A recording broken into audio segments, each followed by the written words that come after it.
नमस्कार। मैं हूं अनिल वर्मा शेखर। नमस्कार, आइए मैं हूं सुनते अनिल वर्मा उत्तराखंड शेखर। की रात लव के 10 जिहाद को बजे लेकर हैं सैकड़ों और ग्रामीणों का बुलेटिन तहसील पर की प्रदर्शन। सुर्खी है। लव जिहाद बुलेटिन का में दंश आज हम कानपुर से होता चर्चा हुआ करेंगे। एक बड़ी फर्रुखाबाद खबर तक है पहुंच गया है। देहरादून से। देहरादून कायमगंज में इलाके के जो सैकड़ों लोग चीख तीन चीख कर तलाक इंसाफ की याचिका की गुहार कर रहे हैं, याचिकाकर्ता थी सायरा पर बानो, ना तो वो अभी भारतीय प्रशासन जनता के कान पार्टी में खड़े हो शामिल रहे हो हैं गई है। और ना स्थिति पुलिस ये के। है, ये जो हाथों जानकारी में आ रही नारे है लिखी देहरादून तख्तियां से, लेकर तहसील पर पार्टी ने प्रदर्शन करने आए लोग बड़ा किसी गोपनीय ढंग खतरे से के लिए आगाह भी कर रहे हैं, इस पर कार्यक्रम को अभी आयोजित एसडीएम किया। साहब मीडिया को गुमशुदगी भी की बहुत कार्रवाई को बाद में पता पर्याप्त चल पाया मानकर इस कार्यक्रम के नियम बारे कानून में की दुहाई दे और रहे हैं। प्रेस नोट पिछली भेजा गया। घटनाएं गवाह तो हैं इस कि तरह से किसी जो अनहोनी याचिकाकर्ता पर थी तीन तलाक सरकार बिल की लाखों रुपए मुआवजा और लिए जिन्होंने फिरती है, पूरी पर लड़ाई कायमगंज के इस लड़ी दुखी पिता से तीन तलाक पुलिस की बेटी सुप्रीम को कोर्ट तलाश में, कराने के वो नाम पर भारतीय जनता पार्टी में 45,000 शामिल हो का गई है। डीजल पेट्रोल एक डलवा बड़ी चुकी खबर है। अपने आप में है हाथों में नारे कि लिखी तख्तियां जो लेकर सायरा बानो अपनी बात मुस्लिम कहने महिला का है, प्रयास उन्होंने लोकतांत्रिक अधिकार याचिका है। दायर की थी कायमगंज तहसील के अताईपुर सुप्रीम कोना के कोर्ट एक में ग्रामीण भी और उसके लोकतंत्र के बाद में इसी उनकी अधिकार के याचिका तहत तहसील के उनकी अफसरों को याचिका अपनी पे पीड़ा सुनाने पक्ष आए हैं। जो है, जो आइए फैसला आया जानते हैं उनके पक्ष पूरा में वाकया आया है क्या। और कोतवाली एक कायमगंज के कानून बना अताईपुर कोना निवासी लोकसभा और राज्यसभा से सुरेश पारित सैनी होकर के 3 तलाक को 4,000 कर रुपए दिया। महीने की सायरा बानो के पगार बारे पर में थोड़ा सा एक बुक बता दें सेलर के आपको। यहाँ नौकरी सायरा करते हैं। बानो काशीपुर की 4 रहने वाली सितंबर को है अज्ञात और नंबर से फोन जब आया जब कि फैसला आया अपनी था तो बेटी उन्होंने को कहा था बल्लू की कि दुकान रूढ़वादी पर भेज बेटियों दो, में उसके रूढ़वादी एसएससी फार्म में रूढ़वादी आधार कार्ड बेड़ियों में लगना है। कैद मुस्लिम महिलाओं इसलिए को शिवानी अब कायमगंज के आज़ादी लिए मिली घर है। से गई थी, हालांकि लेकिन हलाला और शिवानी बॉबरी दुकान पर पहुंचने से वजह पहले से ही गायब हिंसा हो के गई। खिलाफ अभी लड़ाई तलाश करने के जारी बाद रखनी है। उसके ना मिलने हेमपुर पर में परिजनों ने इकबाल पुलिस की को बेटी सूचना दी। एक इसके इकबाल बाद है, 26 उनकी सितंबर को बेटी है पड़ोसी गांव सायरा के और आदिल और सायरा का सादिल विवाह पर प्रयागराज में शक हुआ होने था। पर उनके नाम को ये भी पुलिस को बताया बताया गया, गया है कि मगर जो दुखियारी बाप सायरा के के पति थे कलेजे का उन्होंने टुकड़ा पुलिस स्पीड ढूंढ पोस्ट कर नहीं ला भेजकर के सकी। तलाक दे दिया लड़की था का पिता सायरा बताता को। है और कि उसके पुलिस बाद में दबिश के नाम पर 2016 उससे में 45,000 रुपए खर्च सायरा करा बानो चुकी ने है। सुप्रीम कोर्ट में इसी दर्द याचिका को दायर लेकर की थी ग्रामीणों ने और सुरेश सैनी फैसला के उनके पक्ष हक में में आया था। उनका आवाज पूरा बुलंद परिवार, की बेटा और भाई, एसडीएम वो को सब सायरा 19 बानो के अक्टूबर तक पक्ष का में खड़े हुए अल्टीमेटम थे। दिया। भारतीय अब जनता देखिए पार्टी ने एसडीएम साहब पूरे सुनील मुद्दे यादव को इस मामले अपने को हक में कितने हल्के में प्रचारित ले किया रहे हैं। है और ये इसे बहुत बड़ी उपलब्धि बताया है। लोग बताया कि जो इस्लामिक प्रथा थी उस बेड़ी से उन बेड़ियों से निजात मिली है मुस्लिम महिलाओं को। जो 3 तलाक का बिल पारित हुआ है, संसद में कानून बना है, उसको लेकर के भारतीय जनता पार्टी ने बहुत अच्छी तरह से इसे प्रचारित किया है, अपने पक्ष में प्रचारित किया है। विकास पांडे जी, क्या है पूरा मामला? आज तो सारी चीजें खुल गई हैं क्या? सब प्लान्ड बेस से चल रहा था, सब पूर्व नियोजित था कि ये सब भाजपा के ही लोग थे। सायरा बानो भी भाजपा के समर्थक थी, भाजपा की कार्यकर्ता थी, जिनके माध्यम से सब कराया जा रहा था और वो भारतीय जनता पार्टी में शामिल भी हो गई अधिकृत रूप से। विकास जी। जी देखिए, सबसे पहले तो मैं आपका बहुत बहुत साधुवाद करता हूं चाचा जी कि आपने एक पुनः इतने संवेदनशील मुद्दे को छुआ है कि जो मुस्लिम महिलाएं जो निश्चित तौर पर बड़ी प्रताड़ित थीं और जिनके साथ जातियों की एक अंबार है, एक बड़ी लिस्ट है, और शायद मैं ये समझता हूं वैश्विक रूप से अगर सबसे ज्यादा प्रताड़ित किसी भी वर्ग की बात आती है तो वो आती है इन मुस्लिम महिलाओं की। दूसरा मैं विषय रख दूं कि जैसे आपने कहा सायरा बानो, एक इसी से मिलता जुलता एक नाम है शाह बानो। आपने सुना होगा शाह बानो। शाह बानो जी के साथ क्या हुआ और फिर उन्होंने किस तरीके से सुप्रीम कोर्ट की शरण में गई और किस तरीके से उन्होंने सुप्रीम कोर्ट में अपनी जंग जीती और कैसे माननीय प्रधानमंत्री स्वर्गीय राजीव गांधी जी ने उस फैसले को पलट दिया संसद में। भारत के इतिहास में संसद में कोर्ट के फैसलों को संसद में पलटने की यह परंपरा राजीव गांधी जी ने जो डाली है, वो वहां से नींव इसकी पड़ के आई है। जैसा कि आपको पता होगा कि सुप्रीम कोर्ट ने स्पष्ट शब्दों में कह दिया था कि धर्म आधारित, जाति आधारित व्यवस्था इस देश में, जो एक धर्मनिरपेक्ष देश है, इस देश में नहीं चल सकती है, नहीं चल सकता। ये देश बाबा राव भीम साहब अंबेडकर के संविधान से चलने वाला देश है, ये किसी भी शरीयत से नहीं चल सकता ये देश। और वहां पर उन्होंने इसका जिक्र किया था कि समान नागरिक संहिता का, आपको ये जानकारी दे दें कि ये समान नागरिक संहिता का जिक्र कोर्ट से ही होकर के आया था, जिस कॉमन सिविल कोड, जिसका कि हम सब भारतीय जनता पार्टी के लोग भी ये बात कहते हैं, हमारे एजेंडे में भी है कि समान नागरिक संहिता लागू होनी चाहिए। उस फैसले को अगर राजीव गांधी जी ने, स्वर्गीय राजीव गांधी जी ने वो फैसला नहीं पलटा होता तो आज देश की मुस्लिम अल्पसंख्यक महिलाएं आज इस दर्द से नहीं गुजर रही होती, इस दर्द से उन्हें गुजरना नहीं पड़ता। इस दर्द से गुजरने के पीछे सबसे बड़ा कारण है मुस्लिम तुष्टीकरण की कांग्रेस की राजनीतिक मानसिकता। यह बिल कांग्रेस को उसी समय लाना चाहिए था। दृढ़ इच्छा शक्ति के अभाव में, वोट बैंक की राजनीति के कारण कांग्रेस ने कभी इस बिल पे पहल नहीं की, क्योंकि वो अपने मुस्लिम वोट बैंक को नाराज नहीं करना चाहते थे। यह बात स्पष्ट है राजीव गांधी जी के उन फैसलों से, और उनके प्रधान सचिव हुआ करते थे, उन्होंने भी अपनी किताब में इस बात का जिक्र किया है कि राजीव गांधी जी भी अछूते नहीं रहे इस धर्म आधारित राजनीति से, इस विशेष वर्ग की राजनीति से राजीव गांधी जी भी अछूते नहीं रहे। रही बात इनके भाजपा में आने की, और आपने एक अच्छा टॉपिक दिया कि ये भाजपा की, ऐसा लगता है कि भाजपा में पहले से ही रही हो, ऐसा प्रतीत होता है। मैं बिल्कुल, अगर ऐसा है, पहली बात तो ऐसा नहीं है, कारण कि आंदोलनों से निकले हुए नेताओं की बड़ी लंबी लिस्ट है। चाहे जेपीजी के आंदोलन से निकले हों मुलायम सिंह यादव जी, लालू प्रसाद यादव जी, चाहे आंदोलनों से निकले हों अन्ना के आंदोलन जी से निकले हों आपके अरविंद केजरीवाल जी, मनीष सिसोदिया जी, बड़े नेता हैं और आंदोलनों से ही, ऐसी चीजों से ही निकल के आए। अब ये कांग्रेस की अपनी मानसिकता है कि वो जेएनयू से निकले हुए छात्रों को, कन्हैया कुमार हो, जिग्नेश मेवानी हो, ऐसे लोगों को जिन्हें आजादी चाहिए, आज 70 साल बाद भारत के इस देश में आजादी चाहिए, ऐसे नेताओं को वो पनाह देते रहे हैं कांग्रेस के साथी हमारे। तो ये विषय कांग्रेस के लिए तो बड़ा अचंभे वाला विषय होगा, लेकिन हमारे यहाँ जो निश्चित तौर पर अगर आप ये कहते हो कि वो भाजपा की रही होंगी, तो मैं इस बात को हृदय से स्वीकार करता हूं कि समाज में कुरीतियों को दूर करने के लिए अगर आप ये मानते हो कि वो भाजपा की रही होंगी, तो मैं ये स्वीकार करता हूं कि वो भाजपा की रही होंगी, भाजपा के एजेंडे की रही होंगी, क्योंकि सामाजिक कुरीतियों को दूर करने के लिए भाजपा हर दर्द, हर जुल्म, हर चीज सहने को तैयार है। विपक्षी कितना भी प्रोपेगेंडा कर लें, हम उस प्रोपेगेंडा को भी सहने को तैयार हैं, लेकिन समाज का हित होना चाहिए, राष्ट्र का हित होना चाहिए।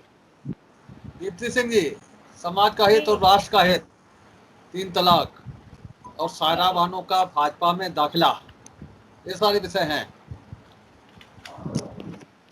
देखिए शेखर जी, कांग्रेस में इस पूरे देश में 135 करोड़ की आबादी में अगर हिंदू मुस्लिम जितने भी धर्म हैं, हमारे हिंदू मुस्लिम सिख ईसाई जैन बौद्ध धर्म, सभी धर्मों के व्यक्ति कभी भी कांग्रेस में जुड़ सकते हैं और बड़ी ही सफलतापूर्वक आगे भी चले जाते हैं। लेकिन बीजेपी, जिसमें पूरे देश की 25% आबादी, उसका एक व्यक्ति अगर जुड़ रहा है तो वो एक डिबेट का विषय बन जाता है। यानी कि हमें और हम और आप ये बात मानते हैं कि ये सांप्रदायिक पार्टी है, इसे राजनीतिक पार्टी नहीं कहना चाहिए, क्योंकि राजनीतिक दल का तो मतलब यही होता है कि सभी जाति सभी धर्म के लोग एकजुट हों और कोई भी विशेष जाति या धर्म के लोग उससे अगर नहीं जुड़ रहे हैं तो सिकंदर बख्श याद कर लीजिएगा, बस इतना ही अनुरोध करूंगा। सिकंदर बख्श याद कर लीजिएगा। तो उसे राजनीतिक मतलब हम ये कह सकते हैं कि आप तो सांप्रदायिक भावना भड़का रहे हैं और राजनीतिक रोटियां सेकने की बात करते हैं। सत्ता के लिए अगर हम गंगा जमुनी तहजीब जो है हमारी, उसको आपस में अगर हम फूट डाल देते हैं जिससे 70% हिंदुओं का वोट आपको आसानी से मिल सके, इससे तो यही बात सिद्ध होती है। अगर अपनी कौम से ज्यादा हमारे अपने व्यक्तिगत फायदे के लिए हम किसी से जुड़ते हैं, उनके लिए ना तो 3 तलाक मायने रखता है और ना ही धारा 370 मायने रखती है। सीएए एनआरसी के जो लोग विरोध कर रहे थे वो मुस्लिम ही थे। क्या इन्हें मंत्री बना देने से उनकी नाराजगी दूर हो गई? वो लोग सीएए और एनआरसी के बिल से क्या सहमत हो जाएंगे? ये तुष्टीकरण की नीति है। एक लाल बत्ती देकर मुस्लिम कौम को ये संदेश देने का प्रयास मात्र है कि मुस्लिम कौम हमारे साथ है। लेकिन 10,000 मुस्लिमों की जो लाशों के ऊपर अगर किसी को लाल बत्ती मिलती है तो और इससे वो खुश हैं, तो इनकी कौम खुद डिसाइड करेगी कि ये उनके हक में किस तरह की लड़ाई लड़ेंगे। राधेश्याम जी, हमने कहा ये जो बातें अभी हो रही थी, आरोप प्रत्यारोप लग रहे थे कि कांग्रेस ने क्या किया, राजीव गांधी जी ने क्या किया, शायद उसका जवाब भली प्रकार शुभम जी देंगे। हम सिर्फ उनकी 2-3 बातों से ही ताल्लुक अपना रखना चाहेंगे। पहली बात तो ये जो उन्होंने कही कि रूढ़वादी सोच, रूढ़वादी परंपराएं जो चली आ रही हैं, उनके खिलाफ जो एक ये मामला आया, आंदोलन से निकले हुए लोग राजनीति में आते हैं और वो हमारे साथ आई। क्या इस आंदोलन से निकले हुए लोग भाजपा में शामिल हुए तो वो भाजपा में पहले से नहीं थे, लेकिन मानसिकता भाजपा से मिलती थी तो वो भाजपा में चले गए। लेकिन शाहीन बाग के खिलाफ तो भाजपा बहुत पहले खड़ी थी, हमेशा खड़ी रही। फिर शाहीन बाग प्रायोजित करने वाले लोग भाजपा की मानसिकता में कैसे चले गए और भाजपा ने उनको कैसे शामिल कर लिया। रही परंपराओं की बात, समाजवादी पार्टी सदैव महिलाओं के हक में खड़ी हुई है और रूढ़वादी परंपराओं का विरोध समाजवादी पार्टी ने हमेशा किया है। आज जो धार्मिक आधार पर परंपराएं तोड़नी चाहिए, संवैधानिक तरीके से चलना चाहिए, सुप्रीम कोर्ट का ऑर्डर मानना चाहिए, जो तमाम तरह की बातें की जा रही हैं, हम ये जानना चाहते हैं कि यही लोग सबरीमाला के मुद्दे पर पीछे क्यों हट जाया करते हैं जब कोर्ट का निर्णय नहीं मानते हैं, परंपराओं की बात करते हैं और इनका वहां बीजेपी का अध्यक्ष, उपाध्यक्ष, महासचिव, इन लोगों के ऊपर वहां मुकदमे कायम होते हैं, ये लोग वहां विरोध प्रदर्शन करते हैं। तो सबरीमाला के मामले में क्यों परंपराएं नहीं तोड़ सकते? हम तो खुद चाहते हैं कि देश संविधान के हिसाब से चले, संविधान महान है, संविधान के अनुसार देश चलना चाहिए, ना कि धार्मिक पद्धति से। तीसरी चीज एक सामने निकल के आई, जेएनयू से निकले हुए लोग आजादी मांग रहे। जेएनयू से निकले हुए लोगों का पूरा आजादी का आप वो सुनिए। हम ये नहीं कह रहे हैं वो किससे मांग रहे और किनके साथ जा रहे, जिनके साथ जा रहे होंगे वो जवाब देंगे। जेएनयू से निकली हुई है निर्मला सीतारमण। जेएनयू कोई बुरा स्थान नहीं है, जेएनयू में दाखिला होना ये साबित करता है कि जेएनयू में जिसका दाखिला हो गया वो पढ़ा लिखा और काबिल व्यक्ति है। उसका एक वहां टेस्ट होता है, ऐसा नहीं कि वहां कोई भी गया और घुस गया। जेएनयू का एक टेस्ट होता है, उस टेस्ट को जब आप क्रैक करेंगे तब दाखिला होगा और उसमें दाखिला होने के बाद जो आदमी पढ़ रहा है उससे निर्मला सीतारमण जी भी निकली थी जो आपकी सरकार में मंत्री हैं और भगवान की कृपा से वो वित्त मंत्री है, जो एक बहुत महत्वपूर्ण विभाग होता है।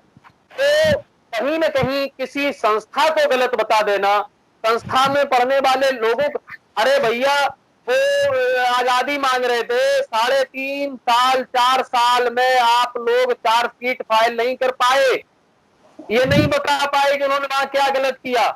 और दूसरी चीज निश्चित तौर पर यह है कि जेल की हवा खा के आए, आपकी जानकारी दे जेल तो आप किसी को भी भेज दोगे, जेल जाने से क्या मतलब? कफील को भेज दिया, नहीं है किसी डॉक्टर कफील को भेज दिया, डॉक्टर कफील को भेज दिया, डॉक्टर कफील को भेज दिया, उन्होंने घेर लिया जाएगा। हम नहीं है साहब, सम्मान डॉक्टर नहीं, कोर्ट ने क्या निर्णय दिया वो भी सुन लीजिए ना। डॉक्टर कफील को भेजा, कोर्ट ने क्या निर्णय दिया? नहीं है कि बुआ भेजा था, डॉक्टर कफील को भेजा था जेल, जेल तो किसी को भी भेज दोगे। डॉक्टर कफील को जेल भेजा था, कोर्ट ने क्या निर्णय दिया? जेल भेजने से इंदिरा गांधी जी प्राइम मिनिस्टर थी, उन्होंने बड़े बड़े लोगों को जेल भेज दिया, बिना जुर्म के जेल भेज दिया। तो जेल भेजना कोई गुनाह सिद्ध हो गया क्या? आप गुनाह सिद्ध करिए ना। जेल भेज देने से क्या मतलब होता है? इमरजेंसी के दौरान लाखों लोग जेल गए थे, आज भी लाखों लोग। आप तो ऐसे लोग हैं जितना आप उन्होंने अगर कोर्ट का मरवा दिया, तो बहुत छोटी बात है। आप तो बिना मुकदमे के विवेक तिवारी को मरवा दिए। आपकी नजर कोर्ट का निर्णय राजीव जी विवेक तिवारी को मरवाए थे पुलिस द्वारा, क्या मुकदमा था उन पर? जेल भिजवाना अलग केस तो कुछ है ही नहीं आपके लिए। आप तो संविधान उड़ाने के लिए बैठे वाले। हमें सीख ना दें, अनुरोध है कि हमें ऐसी सीख ना दें। नहीं, हम सीख नहीं दे रहे, हम पूछ रहे हैं कि रूढ़वादिता अगर आप तोड़ रहे हैं तो सबरीमाला पे क्यों नहीं रूढ़वादिता को तोड़ रहे हैं? क्यों महिलाओं के प्रवेश का नंबर जब आता है तो भारतीय जनता पार्टी के लोग ही उनके खिलाफ खड़े नजर आते हैं? ऐसा क्यों है? वो भी तो एक परंपरा है, उसको भी तोड़िए, उसमें भी कोर्ट का ऑर्डर है, क्यों नहीं तोड़ रहे हैं आप वो परंपराएं? शुभम तिवारी के मुद्दे क्यों चुप हो जाते? देखिए, मैं पहले जिस विषय पर आज चर्चा हो रही है उसके लिए भारतीय जनता पार्टी जो बात बोली है तो मैं उन्हें एक तरीके से जवाब देने का प्रयास कर रहा हूं कि इस अधूरी बयानी का क्या फायदा, बिन कथानक कहानी का क्या फायदा, जिसमें घुलकर नजर भी ना पावन बने, आंख में ऐसे पानी का क्या फायदा। मैं पूछना चाहता हूं यहाँ पर, जब विकास पांडे जी ने सब कुछ स्वीकार किया तो 56 इंची की छाती का उदाहरण देते हुए एक बात और स्वीकार करें कि शाहीन बाग में जो एनआरसी के खिलाफ आंदोलन कर रहे थे शहजाद अली, भारतीय जनता पार्टी में शामिल हुए। ये साबित करता है कि वहां पर भी भारतीय जनता पार्टी का एक दखल था। जाट नेता मलिक के समांतर आंदोलन करने वाले जाट नेता टेकाराम कंडेला, उनके द्वारा जिस तरीके से जाट आंदोलन को गुमराह किया गया और फिर वो भारतीय जनता पार्टी में शामिल हुए। अयोध्या फैसला देने वाले पूर्व न्यायाधीश, उनका नाम मैं कैसे लूं, पूरा देश जानता है, भारतीय जनता पार्टी में शामिल हुए। अन्ना आंदोलन के नेता नंबर 1 नंबर 2 के जो नेता थे वीके सिंह जी, भारतीय जनता पार्टी में शामिल हुए। अब शायरा बानो जी पर हम चर्चा नहीं कर रहे क्योंकि मुझे नहीं लगता है कि अरविंद जी आपकी टीम है, अरविंद जी आपकी बी टीम है ना, अरविंद जी आपकी बी टीम है, इसलिए अरविंद केजरीवाल का नाम नहीं लेंगे आप। अरविंद केजरीवाल जी आपकी बी टीम है ना, इसलिए उनका नाम नहीं लेंगे, है ना। अरविंद जी आपकी बी टीम है, अरविंद केजरीवाल जी आपकी बी टीम है, इसलिए आप उनका नाम नहीं लेंगे। भाई साहब, आप इमरजेंसी में जेपी जी को जेल की सलाखों के पीछे भेज दिया था आपने। इमरजेंसी आंदोलन में उन इंदिरा जी की विरासत को आगे ले जाने वाले हैं आप, जिन्होंने इमरजेंसी लगाई और अपने ही नेताओं को, सिकंदर बख्त को जेल में डाल दिया। अपने ही नेता को सिकंदर बख्त याद होंगे कांग्रेसियों को, बहुत से कांग्रेसियों को याद नहीं आ रहे होंगे सिकंदर बख्त। चाहिए था साहब, जिस राजीव गांधी जी को लेकर आप टिप्पणी कर रहे हैं, बोलना तो अटल जी को चाहिए था। विकास जी 56 इंची छाती का उदाहरण देते हुए स्वीकार करिए कि ये जितने नाम मैंने लिए इन सबने भारतीय जनता पार्टी ज्वाइन करी। क्या इन सब आंदोलनों के पीछे भारतीय जनता पार्टी का हाथ था? जिस तरीके से आप इतने तरीके से बोल रहे हैं, और फिर एक सबसे बड़ा सवाल उठता है कि जब शायरा भारतीय जनता पार्टी ज्वाइन करी तो इतने गोपनीय ढंग से क्यों ज्वाइन करी भाई? हमको कोई आपत्ति नहीं है, किसी की निजता पर और किसी पर हम लोग सवाल नहीं उठाते हैं। ये उनका स्वयं का फैसला था, वो जिस दल में जाना चाहे जाए, कहीं वो राजनीति करना चाहे करे ना करे। हमने उनसे नहीं कहा कि आप कांग्रेस में आइए, लेकिन इससे साबित होता है कि ये भारतीय जनता पार्टी का पूर्व सुनियोजित एक षड्यंत्र था। आप लोग इस तरीके की व्यवस्था अपनाती हैं। अब सबरीमाला मंदिर पर जो है आप लोग ऐसे आप लोग हिंदू मुस्लिम की बात करते घूमते हैं, देश का विभाजन की बात करते। अरे भाई, एक बार सीने पे पत्थर रख के कह दीजिए कि जो राजीव गांधी जी ने किया वो ठीक किया। 3 तलाक मुस्लिम महिलाओं का अधिकार नहीं है, उन्हें नहीं मिलना चाहिए था।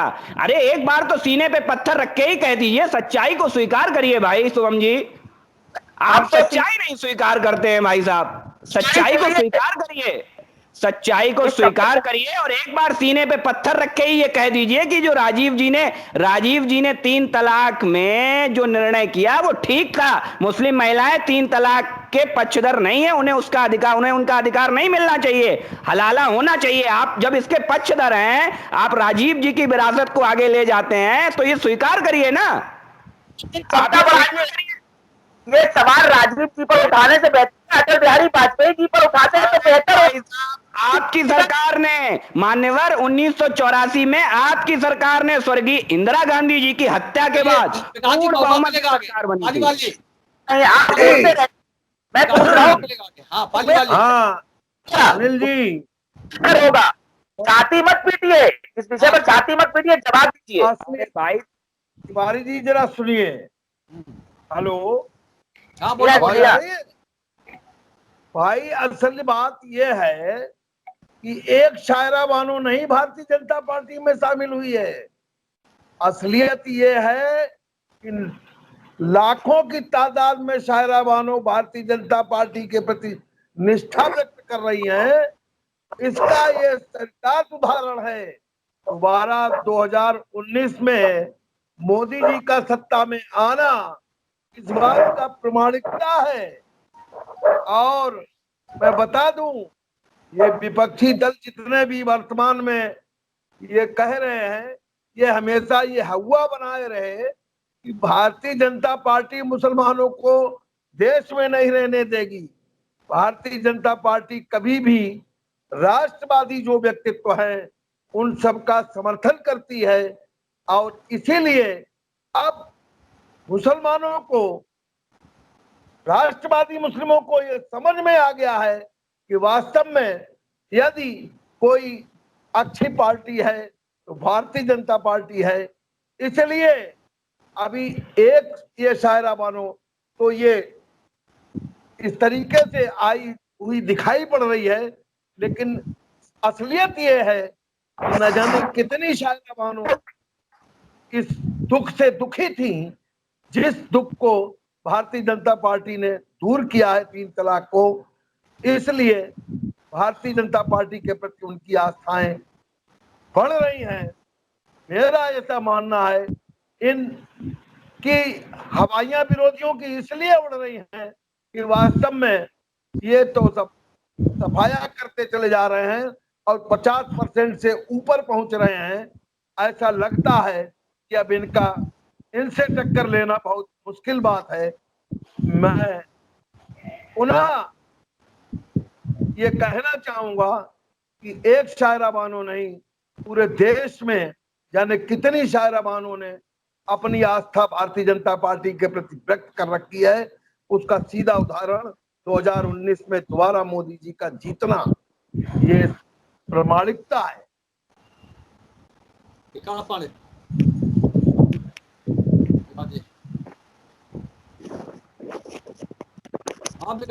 ठीक का जी, बिल्कुल ठीक कहा भाई साहब ने कि ये एक शायरा बानो नहीं है, ये जो भाजपा में आई हैं। आपकी जानकारी के लिए बता दूं मैं कि भाजपा में मुस्लिम नेताओं की कमी नहीं है। भाजपा के फाउंडर्स मेंबर्स में आपको याद होगा, हमारे कांग्रेस साथियों को याद होगा कि सिकंदर बख्त जी को उन्हीं के कांग्रेस के लोगों ने जेल में डाल दिया था। सिकंदर बख्त को जेल में इमरजेंसी में डाल दिया था। बड़ा दुर्भाग्यपूर्ण उदाहरण भारत के इतिहास में देखने को नहीं मिलेगा। पार का तमगा हटवा दिया। जो साहबानो हैं, उन साहबानो कांग्रेस और भाजपा में साहबानो के भाजपा में शामिल होने पर जो विपक्षियों के पेट आपकी भारतीय जनता पार्टी में जो शामिल होता है वो दूध का घोला हो जाता है। दवा पार की उपाधि दी जाती है। स्वयं इन कांग्रेसियों के पास है। अपने गिरबान में झाड़ के देखिए विकास जी, ये दवा स्वयं ले के सीधे मोदी जी और योगी जी की जिंदाबाद लगाया करिए। कहने को तो कुछ बच्चा नहीं है। हर अवसर के बाद और रही छाती पे पत्थर रखने वाली बात, तो भाई साहब उत्तर प्रदेश की पूरी जनता अपनी छाती पे पत्थर रखे है। अपनी छाती पे पत्थर रखे है इस समय। अरे डरती है भारतीय जनता पार्टी। एक शायरा बानो के जुड़ने से, बीजेपी में जुड़ने से, अगर आप ये कहते हैं कि मुसलमान शामिल हो रहा है, तो इससे पहले भी शहनवाज जी और मुख्तार अब्बास जी भी पहले से जुड़े हुए हैं। तो आप ये क्या कहेंगे कि 135 करोड़ की आबादी में 99,99,000 और 909 मुसलमान इनके खिलाफ है? क्या आप ये कहना चाहते हैं? एक के जुड़ जाने से, ठीक है, ये आप ये कहना साबित करना चाहते हैं? अगर हम ये बोलें कि सिर्फ अपने व्यक्तिगत स्वार्थ के लिए, अपने खुद के डेवलपमेंट के लिए, अगर वो लाल बत्ती के लिए विधायकी पर ध्यान देते हैं, और अच्छा चलिए इसको छोड़ देते हैं, जैसे आतंकवादी कोई कौम नहीं होती, उसी तरह से अगर हम ये कहें कि स्वार्थी व्यक्ति की कोई कौम नहीं होती, वो हिंदू नहीं होता, मुसलमान होता, वो भाजपा में भी जा सकता है, बसपा में भी जा सकता है, और बसपा में भी अपने स्वार्थ के लिए जा सकता है। के बयानों का कि भारत से उन्हें आजादी चाहिए। रात के अंधेरे में 2 साल के बच्चे को गोदी में लेके आपके विदेश मंत्री चिल्लाते हैं दिल्ली की सड़कों पे कि हम भी मांगे आजादी और तुम भी मांगो आजादी। ये किस आजादी की बात कर रहे थे आपके विदेश मंत्री? किस आजादी की बात कर रहे थे? कोई कौम नहीं होती है, वैसे ही स्वार्थी व्यक्ति हिंदू मुसलमान कोई नहीं होता है, शामिल होते हैं, उन्हें बंटवारा चाहिए। चलिए आपके हिसाब से गरीमत है कि भारतीय जनता पार्टी में शामिल होने वाले राष्ट्र का बंटवारा नहीं चाहते हैं। ये राष्ट्र का बंटवारा नहीं चाहते हैं। ये आपके यहाँ परंपरा, चाहे कन्हैया कुमार हो, चाहे जिग्नेश मेवानी हो, चाहे आपके सलमान खुर्शीद हो, मैं नाम लेके कहूंगा, चाहे विदेश मंत्री सलमान खुर्शीद हो, वो दिल्ली की सड़कों पर 2 साल के बच्चे से कहते हैं हम भी मांगे आजादी और आप भी मांगो आजादी। किस आजादी की बात आपके विदेश मंत्री कर रहे थे सलमान खुर्शीद, जो अपना संसदीय क्षेत्र चुनाव आने पर देखते हैं? आप किस सलमान खुर्शीद की लेकर के किस किस नेताओं की बात करेंगे? आप किस किन नेताओं की कांग्रेस साथी बात करेंगे? आप कांग्रेस अपने नीति बन गई है। को दें। सरकार सांप्रदायिक चलाई है, आप करूंगा एक चश्मे से देखिए देश को, चश्मे से देखिए देश को, अलग अलग चश्मे से मत देखिए। आप सबने धर्म के आड़ में और सांप्रदायिकता के आड़ में इतने साल सरकारें चला ली हैं, बहुत हो चुका है। इस देश ने अब समझ लिया है, इस देश ने अब समझ लिया है कि अब आप लोग इससे आगे नहीं जाने वाले हैं। जो गति आपकी हुई है, हो सकता है कि आपकी अगर मनोस्थिति में सुधार नहीं हुआ, एक राष्ट्र, एक विधान और एक संविधान, ये ध्यान रखिए, ये राष्ट्र एक तरीके से चलेगा, एक ही तरीके से चलना चाहिए। और आप जिन्होंने सांप्रदायिकता में गर्त तक गड़ी हुई पार्टियां हैं देश में, आप समझिए 84 इतिहास में दर्ज दंगे आपने क्या नहीं कराया इस देश में, अपनी सत्ता लोलुपता के कारण आपने इस देश में क्या नहीं कराया। इस देश ने वो देखा है कि जो इस देश की आत्मा रोती होगी, इस देश की संविधान रोता होगा, जो आप सबने किया इस देश के साथ। आप इस तरीके की कोई भी टिप्पणी ना करें, मेरा अनुरोध है आपसे, जो राष्ट्र की आत्मा को ठेस पहुंचे। आप मुझे ठेस पहुंचा लीजिए, आपसे अनुरोध है, आप मुझे ठेस पहुंचा लीजिए, लेकिन राष्ट्र की आत्मा को ठेस ना पहुंचाइए। शेखर जी, आपसे अनुरोध है कि आप विकास जी का थोड़ा माइक स्लो कर दीजिए, जिससे दूसरा भी कोई बोलना उसकी भी आवाज पहुंचे। वो आवाज किसी दूसरे की नहीं पहुंच रही, इनका वॉल्यूम थोड़ा सा कम कर दीजिए। नहीं होती, साच की आवाज बहुत बुलंद होती है। एक मिनट रुकिए, शुभम, विकास की आवाज नहीं आ रही है। विकास अपनी बात पूरी करिए। हाँ जी, मैं केवल यही अनुरोध करूंगा कि हर मुद्दे में राजनीति ना देखें। मैं पुनः अपने उन्हीं शब्दों पर आता हूं कि हर मुद्दे में राजनीति ना देखें। अगर राजनीति देखेंगे तो राजनीति का जवाब आपको राजनीति से मिलेगा। हम हमेशा से कहते हैं कि इस देश में एक विधान, एक संविधान और एक निशान होना चाहिए, और मुझे नहीं लगता कि हमारे कांग्रेस के साथी इस बात से इत्तेफाक करेंगे, इस बात से इतर कोई भी विषय राय रखते होंगे। दूसरी चीज, अगर कांग्रेस के साथी हर बात का क्रेडिट लेते हैं तो इस बात का भी क्रेडिट ले लें कि 3 तलाक नहीं होना चाहिए था, उस पर विधेयक नहीं आना चाहिए था। जो राजीव जी ने स्टेप लिया वो बिल्कुल सही लिया। मुस्लिम महिलाओं की स्थिति वही रहनी चाहिए थी कि उन्हें 3 तलाक, चाहे पोस्ट ऑफिस से तलाक हो, चाहे फोन पे तलाक दे दिया जाए, उन्हें मिलते रहना चाहिए था। उनकी स्थिति में सुधार नहीं होना चाहिए था। जो राजीव जी का स्टेप था वो बिल्कुल ठीक था। अगर दुनिया भर के क्रेडिट लेते हैं तो इसका भी क्रेडिट कौन लेगा? कांग्रेस के साथियों को लेना चाहिए। ईमानदारी दिखाएं, चाहे स्वयं की ईमानदारी हो, चाहे राष्ट्र के प्रति ईमानदारी हो, चाहे अपने दल के प्रति ईमानदारी हो। अगर अच्छा आप लेंगे तो बुरा भी आपको ही लेना पड़ेगा। अगर इस विषय को समय समाप्त हो रहा है। योगी जी की सरकार में जितने ब्राह्मणों की हत्याएं हो रही हैं, इसकी भी जिम्मेदारी नैतिकता के आधार पर भारतीय जनता पार्टी को लेनी चाहिए। सांप्रदायिकता और जातिवाद पर बोलने का भारतीय जनता पार्टी को कोई शुभम बात। हाँ डॉक्टर दीप्ति जी, देखिए, इस बात का भी एक टॉपिक होना चाहिए था कि इनके साथ 25-30 साल पहले शिरोमणि अकाली दल पंजाब में जुड़ा था, इनसे अलग हो गया, तो क्या ये मान लेना चाहिए कि सरदार इनके खिलाफ हो गया? गठबंधन तोड़ने से ये मान लिया जाए कि बीजेपी सरदार विरोधी है। सीएए, एनआरसी हिंसा में सैकड़ों हजारों मुसलमान मर गए, इस पर तो डिबेट नहीं रखी गई थी। आज इसका डिबेट रखने का क्या मतलब है कि एक व्यक्ति के जुड़ने से क्या सारी मुस्लिम कौम जुड़ गई? उनका जो भी विरोध था, भारतीय जनता पार्टी नहीं तय करती है। दीप्ति जी, डिबेट का टॉपिक भारतीय जनता पार्टी नहीं तय करती है, चाचा जी तय करते हैं। हम थोड़ा सा आपको हस्तक्षेप करेंगे। तो चाचा जी कोई, देखिए, मैं साफ साफ चाहता हूं कि भारतीय जनता पार्टी जिस तरीके से आरोप लगाती है, सुनने की भी क्षमता रखा करे, और दूसरे को ऊपर सांप्रदायिक और जातिवाद का जिस तरीके से आरोप लगाते हैं, पहले अपने गिरेबान में झांक के देखिए साहब। आप जिस प्रदेश में बैठे हैं उस प्रदेश की स्थितियां देखिए साहब। क्या दलितों के ऊपर अत्याचार और क्या खुलेआम ब्राह्मणों का 84 के दंगे मत भूलिए भाई साहब। अनुरोध है आपसे कि 84 के दंगे मत भूलिए, बस इतना अनुरोध मात्र है आपसे। मैंने माना तो क्या भारतीय जनता पार्टी है क्या? अभी आपने सलमान साहब का नाम दिया। जगदीश टाइटलर आपके ही नेता थे ना, सज्जन कुमार और जगदीश टाइटलर। क्या हुआ जब पैसा ले लिया भारतीय जनता पार्टी ने, बिक गई? क्या हुआ भाई, मुर्दे हैं क्या? जेल जिनका रहा है वो ये राष्ट्र बहुत अच्छे से जानता है। जो राष्ट्र को बेचने की बात करते रहे हैं, जिन्होंने अपना ईमान बेच दिया हो, वो हमें ना सिखाएं। रखिए, सबसे ज्यादा अपराधी तो आपकी पार्टी में है। किस मुंह से आप अपराध के ऊपर बोलेंगे साहब? यही छोटी छोटी राजनीति करते रहिए, आंदोलनों में भारतीय जनता पार्टी के लोगों को फिट करते रहिए और इसी तरीके से देश को गुमराह करते रहिए। यही चाल, यही चरित्र, यही चेहरा कब तक गुमराह करेंगे? हर डिबेट के बाद योगी जी और मोदी जी की जिंदाबाद लगाया करिए, नंबर बढ़ जाएंगे। क्या कर रहा है ये देश जानता है मेरे भाई, ये देश जानता है ये कौन गुमराह कर रहा है। किसने जिग्नेश मेवानी और कन्हैया कुमार की आड़ में हम भी मांगे आजादी गैंग चलाया था? किसने चलाया था? किसने चलाया था? तो ये देश को जानना चाहिए ना कि इस देश में सरकार सत्ता लोभी होकर के कांग्रेस कितना गिर सकती है। ये देश के लोगों को जानना चाहिए। रात के 12 बजे किस पार्टी के विदेश मंत्री 2 साल के बच्चे से कहलवाते हैं कि हम भी मांगे आजादी? आप मानिए ना, आप स्वीकार नहीं करते हैं, बस यही बड़ी दिक्कत है भाई। देखिए हमने स्वीकार किया कि वो भारतीय जनता पार्टी में ठीक है। एक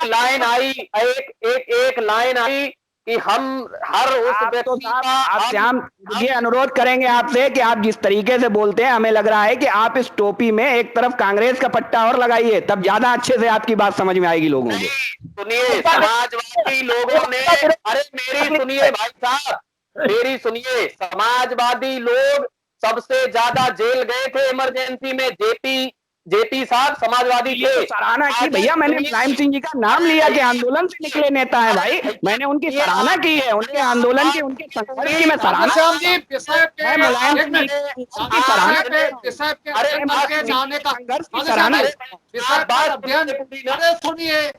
विषय पर अध्ययन करके न आने का यही नतीजा है कि इधर उधर बोलने की बात होती है।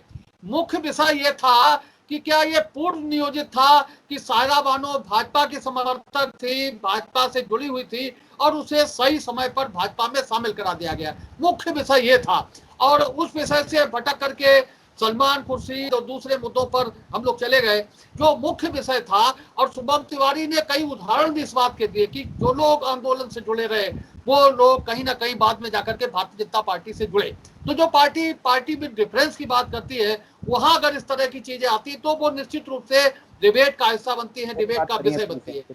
ये बात मुख्य रूप से थी और इस बात में कोई कंफ्यूजन नहीं होना चाहिए कि सायरा बानो अगर भारतीय जनता पार्टी में शामिल होती हैं तो वो डिबेट का हिस्सा है, डिबेट का विषय है। रोहित नाम है, रोहित शर्मा, तुम राहुल चिल्लाए रहे थे। आपने कहा कि जो एक बात सामने से निकल कर आई है भारतीय जनता पार्टी की तरफ से, हम सिर्फ एक बात पूछना चाहते हैं कि राष्ट्र हर उस व्यक्ति के साथ भाजपा खड़ी है जो राष्ट्रवादी है। विकास जी, हर उस व्यक्ति के साथ भाजपा खड़ी है जो राष्ट्रवादी है। भाजपा आज इस डिबेट में ये तय करे कि वो गांधी को राष्ट्रवादी मानती है या गोडसे को, और अगर गोडसे को मानती है तो गांधी को मुर्दाबाद बोले और गांधी को मानती है तो गोडसे को मुर्दाबाद बोले।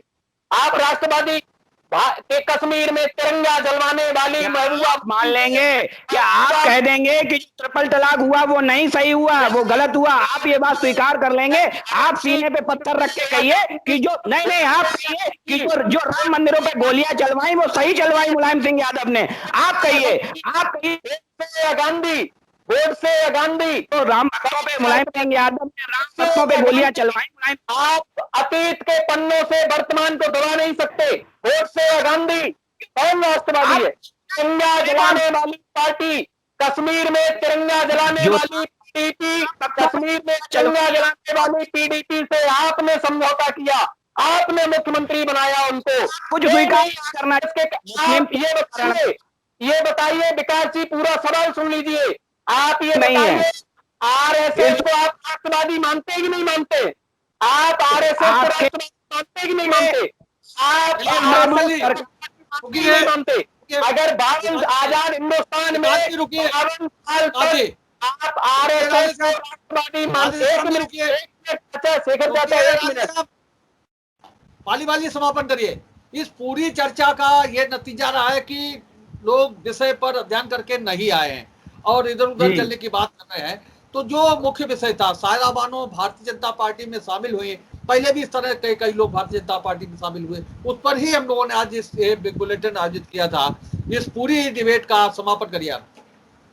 असलियत बात शेखर जी ये है कि वास्तविकता जो मैंने पहले भी कहा और फिर कह रहा हूं कि ये विपक्षी दलों ने जो भारतीय जनता पार्टी के प्रति जो ये बना रखा था मुस्लिमों में कि भारतीय जनता पार्टी आ जाएगी तो हवा है आपके लिए, आपको रहने नहीं देगी हिंदुस्तान में।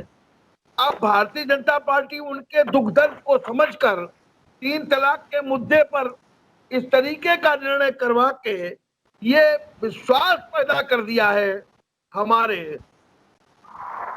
देश के राष्ट्रवादी व्यक्तित्वों के प्रति। तो एक शायरा बानो नहीं, सैकड़ों शायरा बानो ऐसे भारतीय जनता पार्टी के प्रति प्रफुल्लित हैं, जिनको भाजपा के द्वारा विभिन्न प्रकार के लाभों का फायदा हो रहा है। और इस 3 तलाक के मुद्दे से जितनी मुस्लिम महिलाएं प्रताड़ित थी, वो तो वास्तव में भारतीय जनता पार्टी के गीत गा रही हैं। मैं ये आज की चर्चा समाप्त कर रहे हैं, असलियत यही है, इसलिए ये लोग सब परेशान हैं। यही समाप्त कर रहे हैं। 2 निवेदन हम करना चाहेंगे आप सबसे, अपने दर्शकों से, अपने पैनलिस्ट से, कि एक तो हम लोगों ने अगले सप्ताह से एक नया अभियान शुरू किया है। हम लोग शनिवार को man leader of the week की घोषणा करेंगे और उस प्रतियोगिता में जो लोग भी 6 दिन की डिबेट में शामिल होते हैं, सबको भाग लेना जरूरी है, अनिवार्य है। किसी के अगर 0 नंबर होंगे तो वो भी शनिवार को, रविवार को घोषित किए जाएंगे, ताकि उसे थोड़ी शर्मिंदगी भी उठानी पड़े कि हम इस पूरे अभियान में, इस पूरी प्रतियोगिता में शामिल नहीं हो सके। तो आप सबसे एक निवेदन ये है कि श्री अनिल मिश्रा जी, श्री प्रभात अवस्थी जी और श्री विजय कटियार जी, इनके नंबर आप ले लीजिए और इनसे संपर्क कर लीजिए। इन्हें अपना दिन और वो बता दीजिए अपने बारे में, जो उन्हें जानकारी लेनी हो वो बता दीजिए। और जो लोग कई दिन शामिल होते हैं इस बुलेटिन में, वो अपने किस दिन का मूल्यांकन कराना आप चाहेंगे, ये भी आप इन तीनों लोगों को अलग अलग बता दीजिए। साथ ही सारे जो हमारे पैनल के सदस्य हैं, विभिन्न दलों के लोग हैं, सामाजिक क्षेत्र के लोग हैं, 6 दिन के, वो हमने विधिवत क्राइटेरिया जो है वो व्हाट्सएप के ग्रुप पे डाला है, तो उसे देख करके और उस प्रतियोगिता में भाग ले लीजिए। ये सारे लोगों के लिए है। जो लोग नहीं भाग लेंगे, जो लोग नहीं उसमें उत्सुकता दिखाएंगे, वो 0 रह जाएंगे। और 0 रहने के बाद में अगर उन्हें लगता है कि हमारा नाम भी बोला जाए, तो वो भी बोला जाएगा। तो ये निवेदन करना था। दूसरा निवेदन जो हम लोग अपने दर्शकों से हमेशा करते हैं, हम आपसे कुछ नहीं मांग रहे हैं, हम आपसे यही निवेदन कर रहे हैं कि हमारे चैनल को सब्सक्राइब करिए, ताकि जो ताकत है वो आपकी बुलेटिन की ताकत आपकी और बढ़े और अधिक से अधिक लोगों तक ये चर्चा पहुंचे और अधिक से अधिक लोग इस चर्चा की जानकारी हासिल कर सकें, जिसमें इसमें जो जानकारी दी जाती है, और अपने विचार रख सकें, जुड़ सकें और जो चीज़ें हैं, जो संदेश हैं, वो पहुंचा सकें। ये निवेदन है। रविवार को कल अवकाश रहेगा, संभवतः सोमवार को भी हम लोग ना मिल पाएँ, इसलिए मंगलवार से अगला सप्ताह शुरू होगा। मंगलवार को हम लोग फिर मिलेंगे एक नई चर्चा को लेकर के, एक नई डिबेट को लेकर के। तब तक के लिए इजाजत दीजिए। शुभ रात्रि। शुभ रात्रि सभी को, नमस्कार। आपको आई विटनेस न्यूज का ये एपिसोड कैसा लगा?